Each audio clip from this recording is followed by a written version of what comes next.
Welcome back to my channel Zoologist AK, and I'm Aarti Kaushik again here with another video. And in this particular video we will discuss about granulocytic cells. तो ग्रेनुलोसाइटिक sales का मतलब क्या है कि उनके अंदर granules बनते हैं, ठीक है। उनके जो न्यूक्लियस होते हैं वो यहाँ पे मोर्फोलॉजी शो करते हैं, ठीक है। साइटोप्लाज्मिक स्टेनिंग शो करती हैं सेल्स, मतलब अलग अलग टाइप के स्टेन के साथ, बेसिक डाई के साथ, एसिडिक डाई के साथ वो स्टेन करेंगी। और यहाँ पे जो न्यूक्लियस होगा वो पीएमएन की फॉर्म में होगा, मतलब कि पॉलीमॉर्फो न्यूक्लियर। और यहाँ पे ल्यूकोसाइट्स ही होंगे, क्योंकि जो यहाँ पे हम ग्रेनुलोसाइट्स की बात कर रहे हैं वो है तो ल्यूकोसाइट्स ही, ठीक है। वो है तो type of white blood cells ही, ठीक है। बट उनका जो न्यूक्लियस है वो अलग अलग टाइप की मॉर्फोलॉजी शो करता है, जिसकी वजह से हम उसको पीएमएन बोल देते हैं। पोली, पी से पोली, एम से मोर्फो, एन से न्यूक्लियर। तो ये ल्यूकोसाइट्स है इसलिए बोल देते हैं पोलीमॉर्फो न्यूक्लियर ल्यूकोसाइट्स है ग्रेनुलोसाइट्स, ठीक है। इनमें मल्टी लोब्ड न्यूक्लियस मिलता है, जैसे हम देख सकते हैं न्यूक्लियस लोब की फॉर्म में प्रेजेंट है, मल्टी लोब्ड न्यूक्लियस होता है। और जो इनका साइटोप्लाज्म है उसमें ग्रेन्यूल्स प्रेजेंट होते हैं, वो ग्रेन्यूलेटेड साइटोप्लाज्म्स होते हैं। और वो एसिड डाई से भी और वो बेसिक डाई से भी क्या होते हैं, स्टेन होते हैं, depending on the type of granulocytic cell, ठीक है। अब यहाँ पे सबसे पहले बात करें अगर हम, अब हम हमें यहाँ पे दिख रही हैं ग्रेनुलोसाइट की तीन टाइप की सेल्स होती हैं on the basis of their cellular morphology and cytoplasmic staining, basophils, eosinophils and neutrophils. तो सबसे पहले अगर इओसाइनोफिल्स की बात करें तो इसमें बाइलोब्ड न्यूक्लियस है, देख सकते हैं हम, दो लोब है न्यूक्लियस के, ठीक है। ग्रेनुलेटेड साइटोप्लाज्म है, ठीक है। बट ये किससे स्टेन होगा, ये एसिड स्टेन से स्टेन होगा। और वो एसिड जो डाई है वो है इओसिन रेड, इओसिन रेड है वो डाई, इसीलिए इसका नाम इओसाइनोफिल्स पड़ा है। नेक्स्ट है हमारे पास बेसोफिल, नेक्स्ट है बेसोफिल है। इसमें क्या है, टू लोब्ड न्यूक्लियस है, हैवीली ग्रेनुलेटेड सेल्स है, इसके कंपैरिजन में इसमें ज़्यादा ग्रेन्यूल्स है साइटोप्लाज्म में, ठीक है। पर ये बेसिक डाई से स्टेन होती है, और वो बेसिक डाई क्या है, मिथाइलिन ब्लू, मिथाइलिन ब्लू से ये स्टेन होती है, ठीक है। अब तीसरी बच गई हमारे पास न्यूट्रोफिल्स।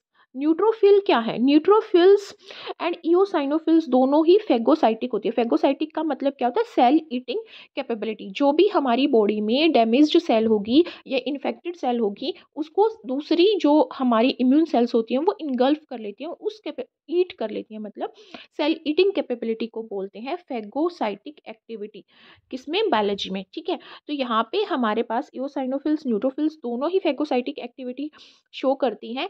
बट जो न्यूट्रोफिल्स हैं वो 50% टू 70% पार्ट फॉर्म करती हैं वाइट ब्लड सेल्स का, और ये बहुत न्यूमेरियस होते हैं। पर इओसाइनोफिल्स 1 to 3% होती हैं, बेसोफिल्स हमारी मोर देन 1% होती हैं। न्यूट्रोफिल्स हमारे साइट ऑफ इन्फेक्शन पे पहुंचने वाली पहली सेल्स होती हैं।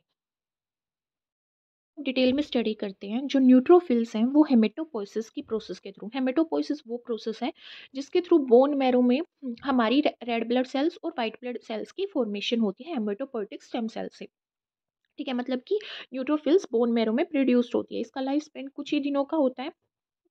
ये साइट ऑफ इन्फ्लेमेशन पे, इन्फ्लेमेशन का मतलब ये होता है कि हमें कहीं पे चोट लगी या कहीं पे जैसे बी ने स्टिंग कर दिया, ठीक है।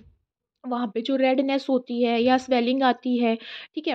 वहाँ पे जो दर्द होता है, पेन होता है, या फिर हम कहें फीवर भी एक इन्फ्लेमेशन का टाइप है, ठीक है। तो जहाँ पे भी इन्फ्लेमेशन हो रही है वहाँ पे ल्यूकोसाइटोसिस प्रोसेस उसको बोलते हैं, जहाँ जिसमें हमारी बहुत सारी न्यूट्रोफिल्स सर्कुलेट होती हैं ब्लड में और वहाँ पे पहुँच जाती हैं at the site of infection, infection से फाइट करने के लिए। जो मूवमेंट होती है सर्कुलेटिंग न्यूट्रोफिल्स की टिश्यूज़ में उसको बोलते हैं एक्स्ट्रावेजेशन। एक्स्ट्रावेजेशन वैसे ही तो ये बोला जाता है कि कोई साइट ऑफ इन्फेक्शन है, सेल के अंदर घुसना, ठीक है, बाहर से जाके उसके अंदर घुस रही हैं बहुत सारी क्या, हमारी न्यूट्रोफिल्स। तो कौन कौन से स्टेप फॉलो होते हैं जब एक्स्ट्रा वेजेशन की प्रोसेस होती है। सबसे पहले सेल एडहेर करेगी वस्कुलर एंडोथीलियम में, मतलब कोई भी टिश्यू है उस टिश्यू के वस्कुलर एंडोथीलियम में जहाँ पे सर्कुलेटरी सिस्टम प्रेजेंट होता है उसमें सेल्स अडहेर करती हैं।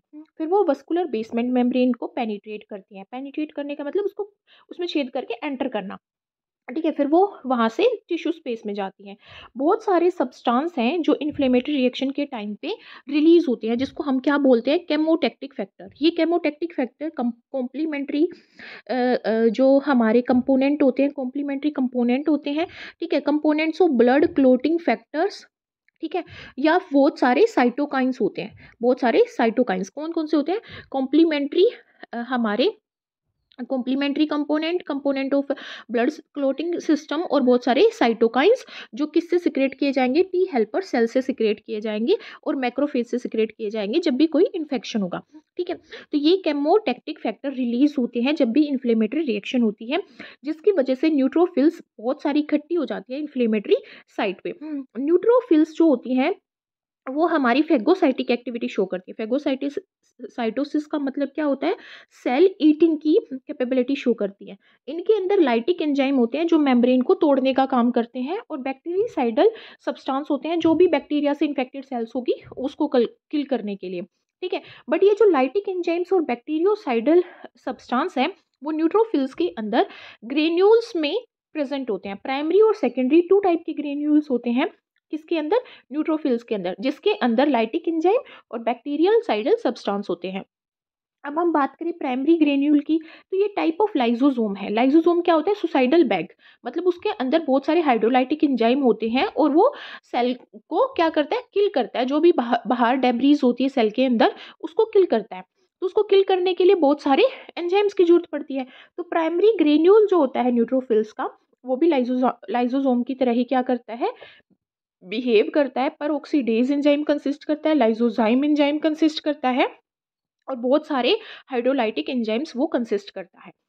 सेकंड होता है सेकेंडरी ग्रेन्यूल, ये स्मॉलर होता है। ठीक है, इसमें कोलेजिनेज एंजाइम होता है, जो कोलेजन फाइबर प्रेजेंट होता है स्किन में, मेम्ब्रेन में, ठीक है, उसको तोड़ने के लिए लैक्टोफेरिन और लाइजोजाइम एंजाइम इसमें प्रेजेंट होते हैं। तो जो फेगोसाइटिक की एक्टिविटी होगी तो ये प्राइमरी और सेकेंडरी ग्रेन्यूल दोनों ही फ्यूज हो जाते हैं फेगोसोम के साथ, और जो भी कंटेंट डाइजेस्ट करना होता है उसको डाइजेस्ट कर लेते हैं और उसको एलिमिनेट कर देते हैं। इओसाइनोफिल्स, इओसाइनोफिल्स हमारी मोटाइल फेगोसाइटिक सेल्स होती हैं, बट इनका इतना एडवांस्ड फेगोसाइटिक फंक्शन नहीं होता जितना न्यूट्रोफिल्स का होता है।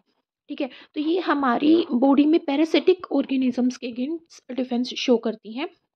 बहुत सारे हमारा इओसाइनोफिलिक ग्रेन्यूल्स को सिक्रेट करके, जो पैरासिटिक मेम्ब्रेन को, जो भी वायरस है या फिर कोई बैक्टीरिया है, उसकी जो प्लाज्मा मेम्ब्रेन होगी या फिर सेल वॉल होगी, उसको डैमेज करने का काम करती है इओसाइनोफिल्स। बेसोफिल्स भी नॉन फेगोसाइटिक ग्रेनुलोसाइट्स हैं। इनका फंक्शन क्या होता है, ये फार्माकोलॉजिकल एक्टिव सब्सटेंस रिलीज करती है जो एलर्जिक रिस्पॉन्स में मेजर रोल प्ले करते हैं। तो बेसोफिल्स का मेजर रोल कहाँ पे है, जहाँ पे हिस्टामिन्स रिलीज होंगे, मीन्स जहाँ पे हमारा एलर्जिक रिस्पॉन्स होगा वहाँ पे फिर बेसोफिल्स एक्ट करेंगे। एओसाइनोफिल्स पैरासिटिक ऑर्गेनिज्म की या फिर पैरासिटिक जो सेल आ गई उसकी मेम्ब्रेन को टारगेट करेंगी।